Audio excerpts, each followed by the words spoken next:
부활의 증인들.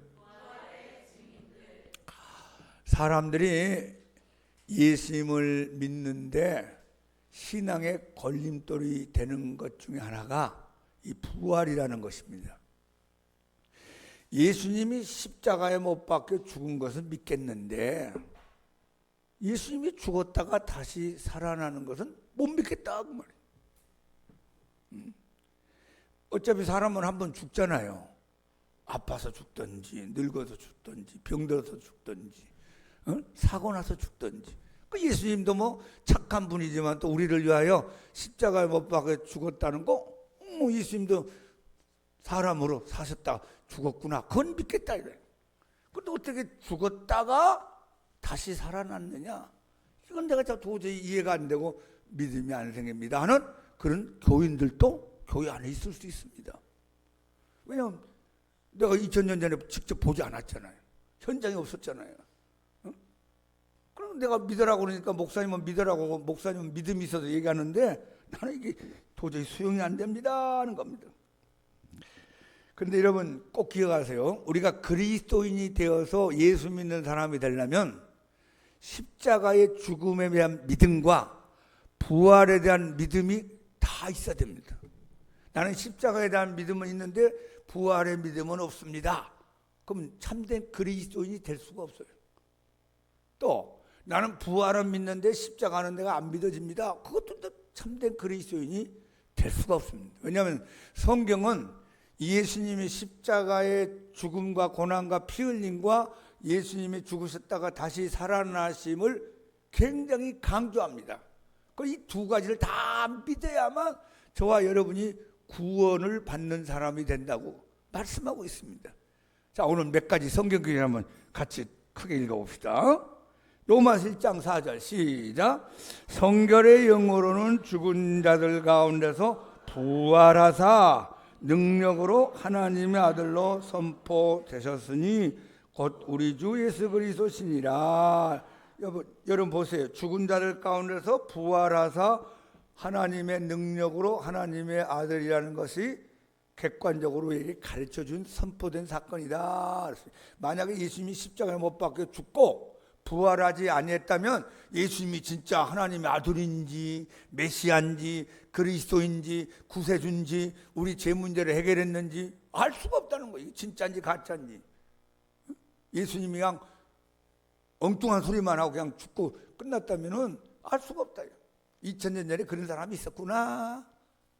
그런 예수 한 분이 왔다 갔구나. 역사적으로 끝나고 말할 거라는 겁니다. 그런데 예수님이 죽으셨다가 부활하심으로 말미암아 예수님이 하나님의 아들 그리스도 메시아 하나님 되심을 우리에게 보여준 사건이다 하는 겁니다. 고린도전서 15장 3절 4절 같이 크게 읽어봅시다. 내가 받은 것은 먼저 너에게 전하였노니 이는 성경대로 그리스도께서 우리 죄를 위하여 죽으시고 장사 지낸 바 되셨다가 성경대로 사흘 만에 다시 살아나사. 예수님의 십자가의 죽음이 우연히 갑자기 흥분해가지고 어쩌다가 재수 없어도 죽은 것이 아니라 성경대로, 성경에 다 예언되어 있었다는 겁니다. 구약에 여기저기에 예수님이 와서 죽을 것을 예언해 놓았고 사복음서에도 그런 말씀이 기록되어 있고 예수님이 계속 말씀해서 내가 때가 되면 죽을 거야.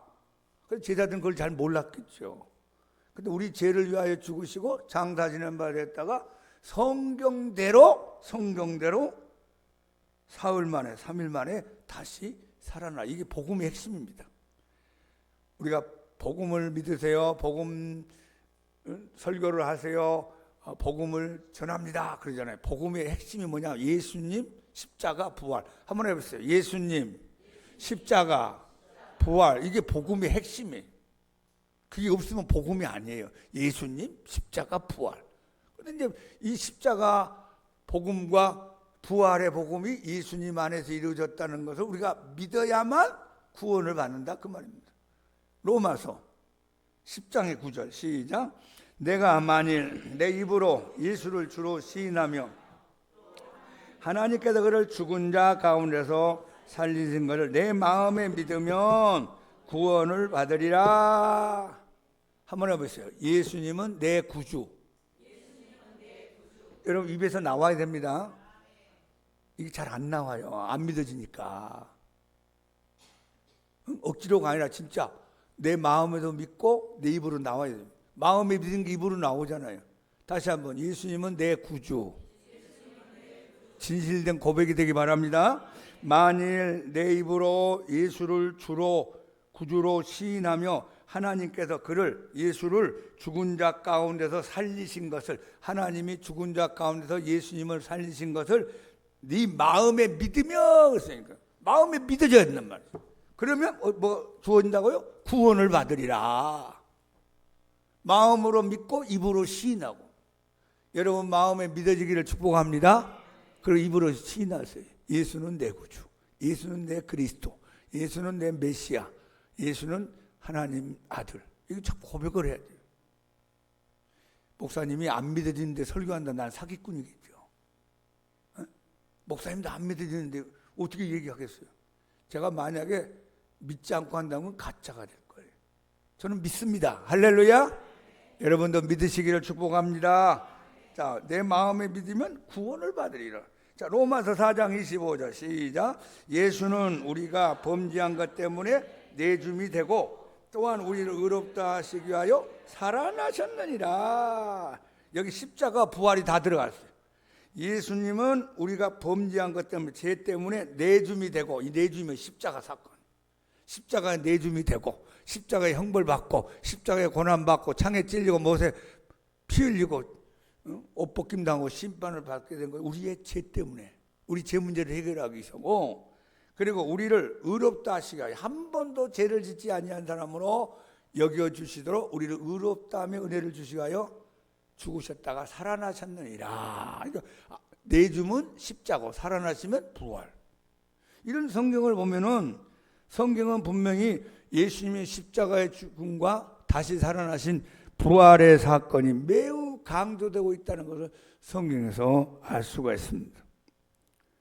여러분과 내가 구원받아 제사함 받고 하나님 자녀 되고 영생 얻고 천국에 가려면요, 예수님의 십자가의 죽음과 다시 살아나신 부활을 믿어야 할 줄로 믿습니다.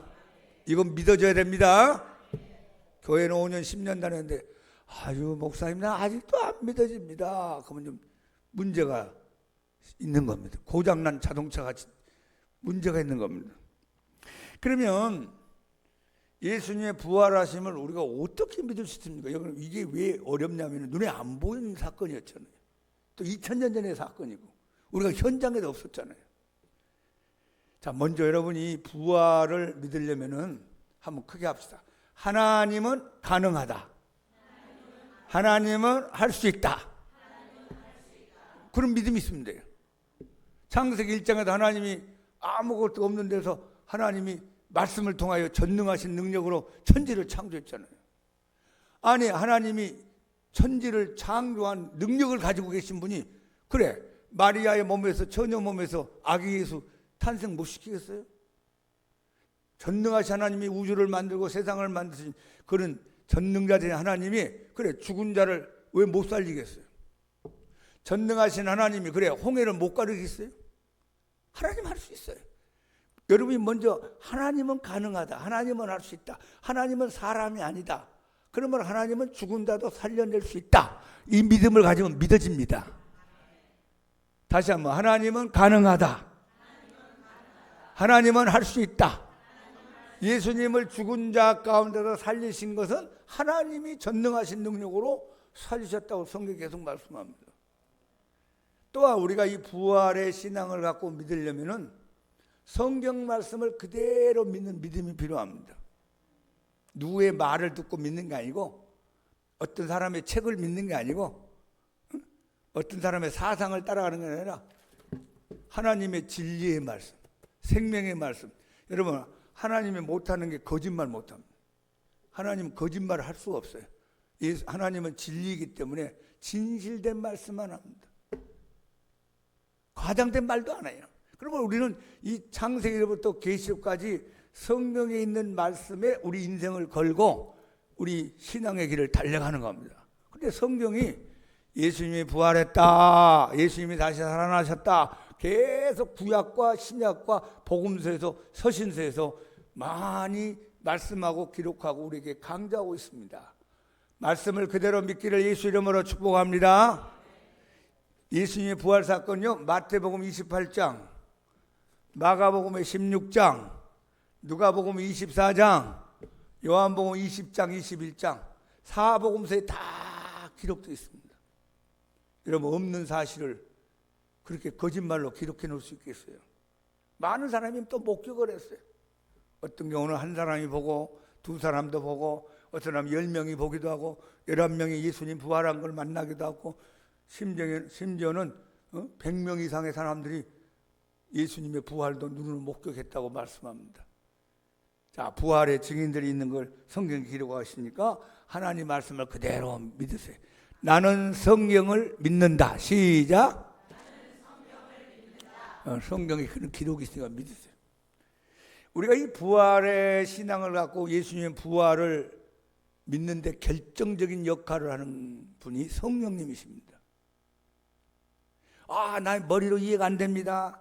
도저히 계산적으로 안 맞습니다. 근데 어느 날 내 마음속에 성령님이 오셔서 믿어지게 하는 거예요. 믿어지는 은혜 받기 바랍니다. 제가 성령 은혜를 받고 나니까 믿어지는 거예요. 성경 한 번도 안 읽었는데 성경 전체가 다 이렇게 믿어지는 거예요. 목사님 설교가 그대로 다 믿어지는 거예요. 1년도 안 됐는데. 왜? 성령님이 믿어지게 하는 거예요.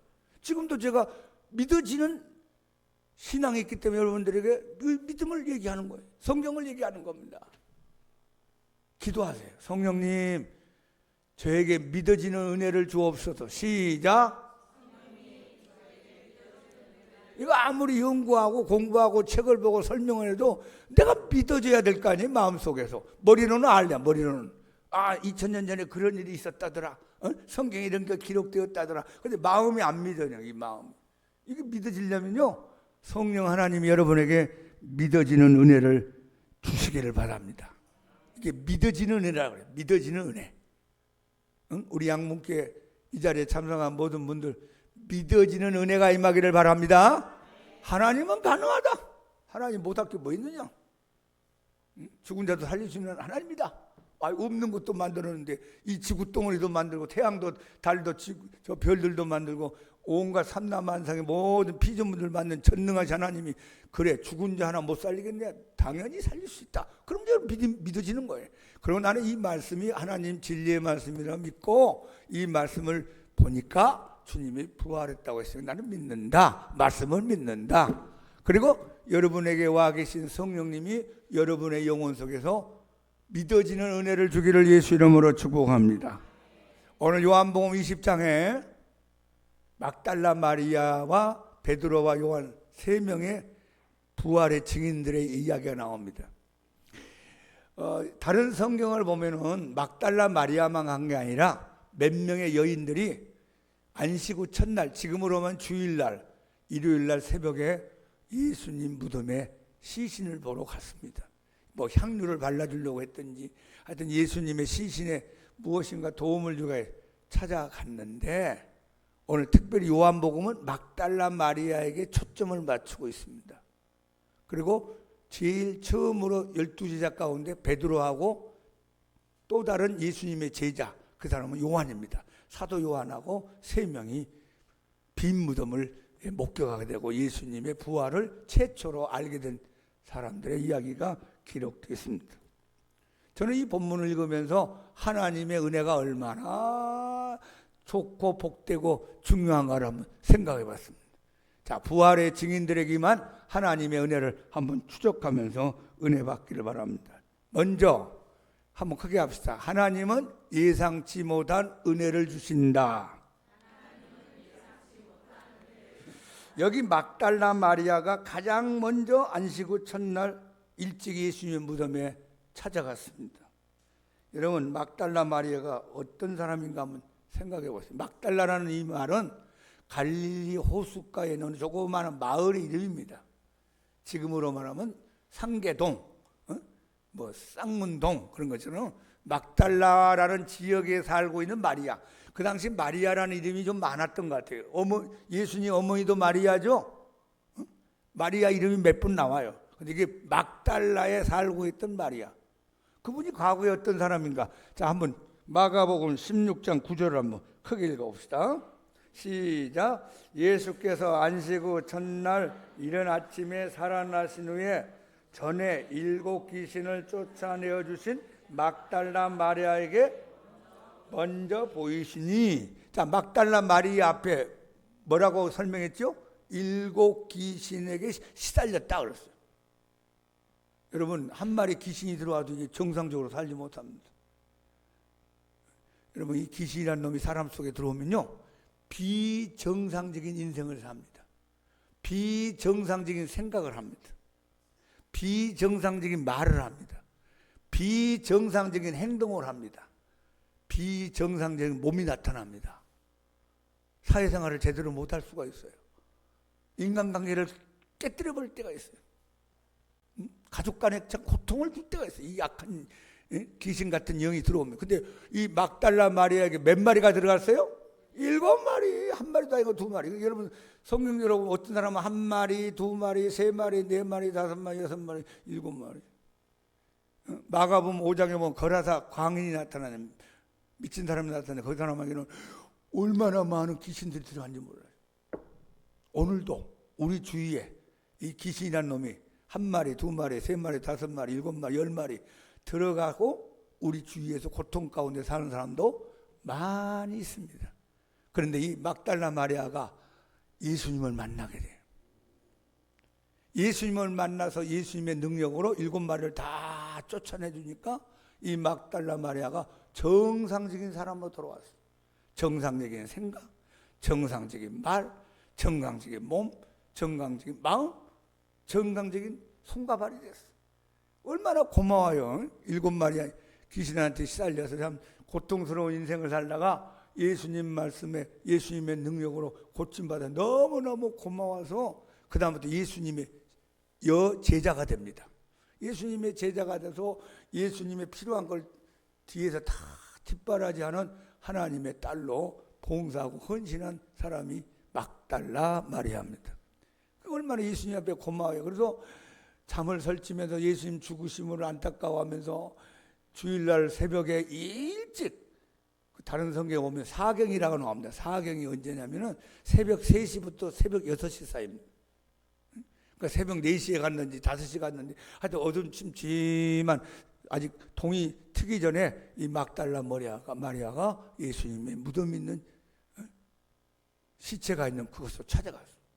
유대인들에게 무덤은 우리 같이 땅 속에다 묻고 분봉을 하는 게 아니라 굴을 파가지고 그 속에 시신을 집어넣고 그 다음에 큰 돌문을 장정 4명, 5명 정도 힘을 합쳐서 굴러서 그 돌문을 딱 막아냈습니다. 그런데 가보니까 어떻게 했어요?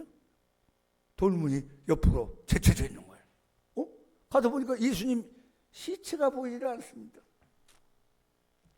그래서 이 마리아가 마음이 얼마나 덜렁거리고 얼마나 당황했는지 어떻게 하면 좋을까 하다가 이제 베드로 요한을 찾아간 거예요. 지금 베드로 요한한테 가서 사도님들, 예수님의 시체가 없어졌어요. 누가 가져갔는지 모르겠어요. 어디다 두었는지 우리가 모르겠습니다. 그때문에 이제 베드로 요한도 이거 누가 시체를 도난시킨 게 아닌가, 누가 가져간 게 아닌가 하고 베드로하고 요한이 열심히 같이 뛰어가게 됩니다.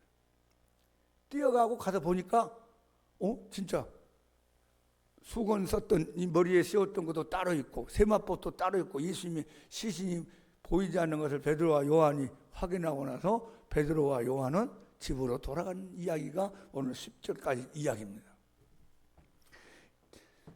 이 막달라 마리아는 첫 번째 가서 보고 빈 무덤인 걸 확인하고 2명의 제자들에게 와서 얘기하고 그 다음에 2명의 제자가 달려갔을 때 뒤따라서 또 막달라 마리아가 다시 갔어요. 그 2명의 제자가 집으로 돌아간 다음에 성경에 보니까 혼자 남았어요. 그럼 울면서 우리 예수님 시신이 어디 갔을까? 시신이 어디 갔을까? 울고 있었어요. 그때 2 천사가 나타난 장면이 성경에 기록됩니다. 자, 우리 한번 읽어봅시다. 요한복음 20장 12, 13절. 흰옷 입은 2 천사가 예수의 시체 누웠던 곳에 하나는 머리편에 하나는 발편에 앉았다가 제자들이 이르되 여자여 어찌하여 우느냐 이르되 사람들이 내 주님을 옮겨다가 어디 뒀는지 내가 알지 못하니이다. 천사인지도 모르고 우리 예수님 시신이 없어졌어요. 어디다가 놓았는지 모르겠어요 하면서 울면서 막 당황하면서 두 천사에게 이야기한 장면입니다. 그 다음 이제 14절부터 17절에 보면 부활하신 예수님하고 처음으로 막달라 마리아가 만나게 된 사건이 기록되어 나옵니다. 다 같이 이 말을 하고 시작. 이 말을 하고 뒤로 돌이켜 예수께서 서 계신 것을 보았으나 예수이신 줄을 알지 못하더라. 예수께서 이르시되 여자여 어찌하여 울며 누구를 찾느냐 하시니 마리아는 그가 동산지기인 줄 알고 이르되 주여 당신이 옮겼거든 어찌 두었는지 내게 이르소서 그리하면 내가 가져가리이다. 예수께서 마리아야 하시거늘 마리아가 돌이켜 히브리 말로 나보니 하니 이는 선생님이라는 말이라. 예수께서 이르시되 나를 붙잡지 마라. 내가 아직 아버지께로 올라가지 아니하였노라. 너는 내 형제들에게 가서 이르되 내가 내 아버지 곧 너희 아버지 내 하나님 곧 너희 아버지께로 올라간다라 하시니 최초의 예수님의 부활을 인간으로서 목격하고 예수님 만난 사람이 누구라고요? 막달라 마리아. 이거 얼마나 큰 은혜입니까? 7 귀신 쫓아내서 건강 회복해 준 것도 복이고 예수님 만난 것도 복이고 예수님 여자 제자로서 주님을 섬긴 것도 복인데 최초의 예수님의 부활을 목격하고 예수님하고 대화하고 예수님을 확인한 사람이 막달라 마리아였습니다. 만약에 막달라 마리아가 예수님의 두 제자 베드로 요한같이 집으로 가버렸다면 이런 은혜를 받지 못했을 겁니다. 여러분 끝까지 자리를 지키세요. 언제 하나님의 은혜가 임할 줄 아무도 모릅니다. 막달라 마리아가 예수님 부활한 걸 모르고 있었어요. 인간적으로 그게 믿어집니까? 예수님 말씀했지만 예수님 우리한테 힘주는 말씀이나 되겠지. 다 제자들은 예수님 따른 사람 그렇게 생각했을 겁니다. 근데 마리아가 혼자 남아서 엉엉 울면서 어찌하면 좋을까 했을 때 두 천사가 나타나고 예수님이 직접 나타나서 예수님의 부활을 그에게 보여준 사건이 기록되어 나옵니다. 끝까지 기다리면서 자리를 지키세요. 말씀의 자리를 사모합시다. 예배의 자리를 사모하기 바랍니다. 찬송의 자리를 사모하기 바랍니다. 말씀의 자리를 사모하기 바랍니다. 기도의 자리를 사모하세요. 언제 하나님이 여러분에게 은혜 줄 줄 아무도 모르는 거예요. 오늘 이 시간이 그런 시간 되기를 예수님 이름으로 축복합니다. 자, 오늘 두 번째로 이 본문 우리에게 한번 크게 합시다. 하나님은 더 강한 은혜를 주신다. 막달라 마리아가 흥분해 갖고 베드로님, 요한님, 예수님 시신이 안 보여요. 누가 가져간지 모르겠어요. 엉엉 울면서 얘기하니까 야 이거 큰일 났구나. 그래서 베드로하고 요한이 예수님이 시체가 있는 무덤을 향해 달려갑니다. 둘이 달려가는데 베드로가 좀 나이가 좀 많아요. 베드로는 결혼도 했어요. 요한은 지금 한참 팔팔한 청년의 나이입니다. 둘이 가다 보니까 요한이 더 빨리 달려가기 시작했는 거예요. 베드로보다 요한이 더 빨리 가서 비어있는 무덤함을 보게 됩니다. 근데 살짝 보면서 나왔다가 들어가지 않았어요. 근데 뒤따라오는 베드로가 들어가서 그 무덤 속을 사사치 살펴봤어요. 그러면 이게 세마포 흰옷도 따로 있고 머리에 쓰였던 수건도 따로 있고 잘 이렇게 챙겨져 있습니다. 흐트러지지 않고 여러분 만약에 시신을 누가 가져간다면 그대로 가져가 버리겠지요. 모자도 안 보이고 머리에 쓴 두건도 안 보이고 시신의 옷도 안 보였을 텐데 따로따로 잘 이렇게 포개져 있는 걸 보면서 야 이게 무슨 일인가 하고 베드로가 샅샅이 보기 시작합니다. 자, 그때 한번 장면을 우리 성경을 한번 같이 읽어봅시다. 자, 20장 8절 9절 시작.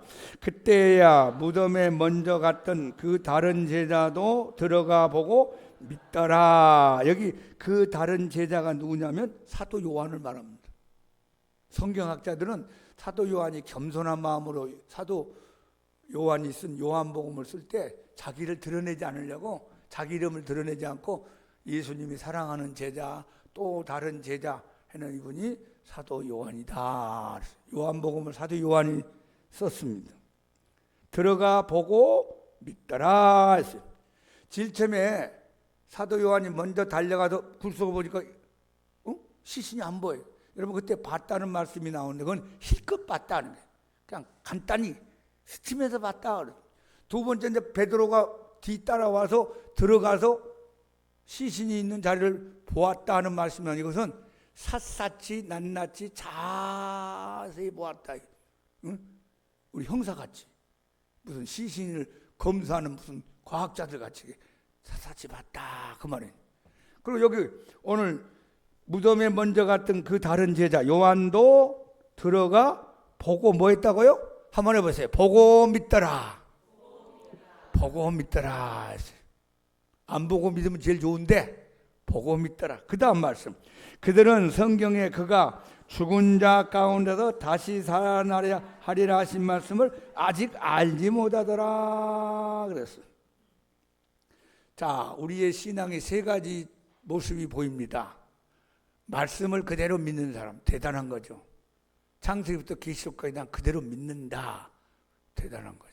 하나님이 믿게 해줘야 믿어집니다. 두 번째 어떤 사람이 있냐면 경험, 체험을 중요시하는 사람이 있어요. 막 마음이 뜨거워야 되고 몸이 뜨거워야 되고 뭘 봐야 되고 들어야 되고 뭐 그런 체험적인 신앙을 굉장히 좋아하는 사람도 있습니다. 그래서 기도원 좋아하고 어디 기도 받는 데 찾아다니고 그런 사람도 있어요. 경험. 근데 제일 좋은 신앙은 어떤 신앙이냐? 말씀을 그대로 믿고 그 말씀을 경험하는 신앙입니다. 할렐루야. 2000년 전에 3000년 전에 쓰였던 이 성경이 그대로 믿어지고 그뿐만 아니라 이 성경에 나타난 어떤 말씀, 어떤 사건, 어떤 가르침이 2000년 후에 지금 과학시대에 핸드폰 시대에 인터넷 시대에 내게 경험된다면 그건 더 확실하게 믿어집니다. 제가 호랑이 책을 많이 읽었어요. 야, 호랑이 이렇게 생겼구나. 호랑이가 뭐 몸무게가 몇 킬로 나가고 길이가 어떻게 되고 색깔은 어떻게 되고 뭐 백두산 호랑이도 있고 인도의 호랑이도 있고 뭐 인도네시아 호랑이도 있고 많이 배웠어요. 그냥 머리로 알겠죠? 근데 내가 호랑이를 직접 만났어요. 호랑이 직접 봤어요. 와, 여러분 지금 있는지 모르겠습니다. 저 광릉내 가면요 수목원이 있어요. 그래서 목사님들하고 수목원 안에 들어가 본 적이 있는데 쭉 다니다 보니까 한쪽에 몇 평이나 될까요? 한 5, 6평 될까? 조그마한 울타리 안에다가 호랑이 한 마리를 집어넣어놨어요. 얼마나 그 답답하겠어요. 호랑이가 계속 거품을 품고 왔다 갔다 왔다 갔다 갔다 왔다 막 그 힘을 주지 못해가지고 거품을 보고 왔다 갔다 하는데 아유 불쌍해 보이더라고요. 야, 호랑이란 게 저렇게 생겼구나. 이빨은 저렇게 생겼고 눈은 저렇게 생겼고 색깔은 저렇게 생겼구나. 제가 경험할 수 있잖아요. 신앙도 마찬가지예요. 말씀 플러스 경험. 그럼 여러분 신앙이 더 강해지고 뜨거워지고 더 깊어집니다. 할렐루야. 오늘 요한이 가서 보고 예수님 부활했구나. 그게 믿어진 거예요. 이제. 거기다 또 예수님 말씀한 게 생각난 거예요. 예수님이 살아계실 때 내가 죽었다가 다시 살아난다. 내가 3일 만에 다시 살아날 거야. 예수님이 계속 하신 말씀이 막 떠오르면서 예수님 빈 무덤을 보는 순간에 믿음 위에 믿음, 말씀 위에 경험이 더해서 믿음이 더 견고해진 사건을 보게 됩니다. 제가 여기까지 오는 과정에서 말씀을 믿고 왔지만 제가 이 말씀을 경험한 그 신앙의 체험이 많습니다. 성령의 은사도 받고 체험하고 그 다음에 하나님의 사랑도 내가 경험하고 하나님의 평강도 맛보고 하나님의 기쁨도 맛보고 그 그리고 병든 사람이 와서 기도해달라니까 또 병든 자를 위해 기도하다가 낫는 것도 보고, 귀신에게 시달린 사람이 있어서 또 기도해달라고 해서 기도하다 보니까 귀신이 나가는 걸도 보고, 귀신이 눈앞에서 움직이는 것도 보고, 그런 경험을 하면서 야, 이거 성령이 진짜 맞는 얘기구나, 성령이 계시구나, 믿어지는구나. 그래서 제가 여기까지 온 겁니다. 살아계신 주님을 이 자리에 계신 분들도 머리로만 알지 말고 경험까지 하기를 축복합니다.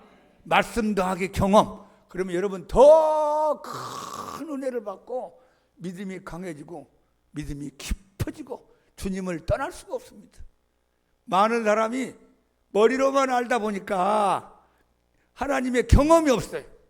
하나님이 살아계신 걸 잘 모르기 때문에 조금 어려우면 푹 쓰러지고, 시험 들었다 그러고, 마음에 안 든다 그러고, 그리고 또 교회를 떠나기도 하고 예수님을 안 믿기도 하는 사람들을 보게 됩니다. 오늘 이 시간에 참석한 우리 모든 성도님들은 말씀 그리고 하나님의 경험을 통하여 더 깊고 견고하고 강한 은혜의 사람들이 되기를 축복합니다. 자, 우리 세 번째로 한번 합시다. 하나님은 넘치는 은혜를 주신다. 넘치는 은혜를 주신다. 사실 이 세 사람이 예수님의 시신이 들어가 있는 무덤에 간 것은요, 부활하신 예수님 만나러 간 게 아니었어요. 시체 때문에 간 거예요. 시체 때문에. 막달라 마리아도 예수님 부활한 줄 모르고 예수님 시신에 무슨 향유나 발라줄까 하고 다른 여인들하고 새벽같이 갔고, 베드로 요한도 예수님 부활한 줄 모르고 예수님 시체가 없어졌다 그러니까 그거 찾으러 현장을 달려갔던 겁니다. 그런데 그들이 시체 때문에 갔지만 부활하신 예수님을 만나게 됐어요. 여러분들이 교회에 올 때 여러 가지 동기가 많아요. 어떤 사람 마음이 외로워서 교회 간다. 친구가 자꾸 가자 그러니까 또 마지막에 한번 가주지. 나는 시간이 많은데 갈 데가 없네. 예전에 어떤 교인은요, 남자가 먼저 교회 왔는데 아내한테 뭐라고 하냐면, 여보 교회 가면 밥 준대. 야, 밥이 맛있어. 여보 우리 밥 먹으러 가자. 그래서 아내가 따라왔어. 좋아요. 어떻게 왔든지. 언젠가는 어떤 아내가 먼저 나오고 남편이 뒤따라왔더라고요. 얼마 되지도 않았는데. 그래서 물어봤어요. 아니 어떻게 교회를 이렇게 쉽게 찾아오게 됐어요? 그랬더만, 목사님 뭐 어려운 게 있습니까? 아내가 믿는다는데 나도 믿어야죠. 나는 아내를 좋아하고 사랑하기 때문에 아내가 믿는다면 나도 믿습니다. 핍박 하나도 안 하고 한두 달 후에 따라온 걸 봤어요. 하여튼 여러 가지 이유로 교회를 찾아올 수 있습니다. 근데 여러분, 이 교회를 한 번, 두 번 계속 다니면서 예배드리고 말씀 듣고 찬양 부르고 기도하다 보니까 하나님 살아계시구나. 예수님 살아계시구나. 야, 예수님이 십자가에 피 흘려 나의 모든 죄를 다 씻어주었구나. 내가 예수님 믿으면 구원받는구나. 야, 예수님 십자가의 공로로 내가 하나님의 자녀가 됐구나. 야, 내가 영원히 사는 하나님의 생명인 영생을 얻었구나. 나는 이 세상에 살다가 떠나면 천국에 가는구나. 할렐루야. 나는 그냥 땅의 것 가지고 왔어. 마음이 불안하고 외롭고 아파서 혹시 교회 가면 병이나 고칠까 하고 찾아왔는데, 주님은 여러분들에게 더 넘치는 큰 은혜를 주시는 겁니다. 에베소 3장 20절 우리 다 같이 한번 크게 읽어봅시다. 시작. 우리 가운데서 역사하시는 능력대로 우리의 구하는 거나 생각하는 것에 모든 것이 더 넘치도록 능히 하시는 하나님에게, 그 말이에요. 우리 가운데서 역사하시는 능력이 많으신 하나님이 우리가 구하는 것, 우리가 생각하는 것, 우리가 원하는 것에 더 뛰어넘도록 초월해서 주님이 우리에게 하나님의 은혜를 더 넘치도록 주신다. 아파서 병원에서 되지도 않고 약으로 안 되고 의사 선생님도 고치지 못한 병을 안고 사는 사람들이 교회에 와서 병을 고치는 경우가 많이 있습니다. 그 가운데 어떤 분은 고침받고 너무 좋아서 감사해서 신학교를 가게 되고 훌륭한 목사님이 된 이야기도 많이 있습니다. 여러분, 어떤 이후로 교회 왔든지 간에 꾸준하게 다니기 바랍니다. 여러분의 넘치는 은혜를 주실 거예요. 어느 교회에 생물학을 전공한 교수님이 계셨어요. 근데 이제 이분이 아내가 교회를 다니니까 주일날 뭐 혼자 집에 있기도 심심하고, 그래서 아내 따라서 교회를 오고 가고 했어요.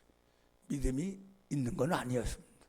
아내하고 같이 와서 예배드리고 꾸벅꾸벅 졸기도 하고 뭐 저런 설교를 다 하나 믿어지지 않으니까 그렇게 하면서 이제 아내하고 데이트 삼아서 교회 와서 예배드리고 밖에 나가서 식사하고. 근데 이분이 이제 제일 이해가 안 된 게 뭐냐면 동정녀 탄생이었어요. 생물학자니까 암놈 있고 순놈이 있어야지 새끼가 나오는 거지. 어떻게 아버지 피를 받지 않고 처녀 혼자서 애를 낳을 수 있느냐? 이건 생물학자로서 도저히 이해가 안 되는 겁니다. 그럼 여러분 성탄절 예배 때나 성탄절 전날 예배 드릴 때는 동정녀 탄생 설교를 목사님마다 많이 하잖아요. 하나님의 전능하신 능력으로 마리아에게 성령으로 말미암아 아기 예수가 잉태됐습니다.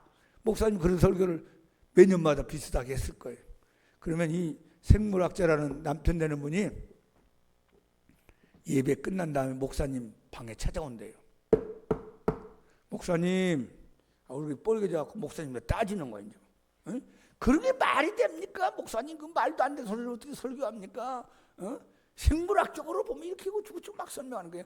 이 목사님은 뭐라고 설명할 수도 없고, 목사님은 믿어지는데 이 사람은 안 믿어진단 말이에요.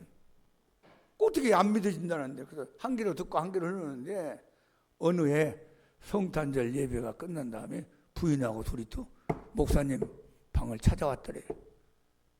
오늘 또 무슨 얘기를 할까? 어떻게 달래서 보낼까 생각하고 있는데 이 남편이 들어오는데 보니까 눈에 눈물이 글썽거려가지고 왔더래요. 이게 무슨 일이야? 그래 앉으세요. 차 한잔 합시다. 그때 뭐라 하냐? 목사님, 내가 오늘 믿어졌어요. 믿어졌어요.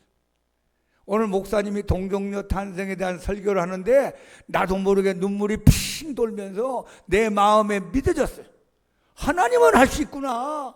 하나님은 가능하구나. 하나님이 이 세상을 만들었는데 동정녀 탄생 하나 못 만들겠는가. 그게 내 마음에 확 믿어지면서 눈물이 핑 돌고 눈물이 흘러지면서 마음에 기쁨이 오고 평강이 오고 사랑이 왔습니다. 목사님 하면서 손수건 꺼내가지고 엉엉 울더래요. 우리 교인들도 그렇게 되기 바랍니다. 믿어져야 돼. 믿어져야 돼. 자, 예수님이 십자가에 못 박혀 죽으시고 3일 만에 부활하셨습니다. 오늘 막달라 마리아, 베드로, 요한이 경험한 큰 은혜가 있습니다. 생각지도 못한 은혜, 부활의 예수님을 만나게 됐어요. 더 크고 깊고 강한 은혜를 말씀과 경험을 통하여 요한과 베드로가 갖게 됐어요. 그리고 세 사람이 시신 때문에 왔지만 생각지도 못한 더 넘치고 더 크고 우리의 생각을 초월한 큰 부활의 은총을 그들에게 경험시켰습니다. 여러분 모두에게도 이 세 가지 은혜가 넘치기를 예수님 이름으로 축원합니다. 자, 우리 찬송가 165장 부활의 찬송 한장 하겠습니다.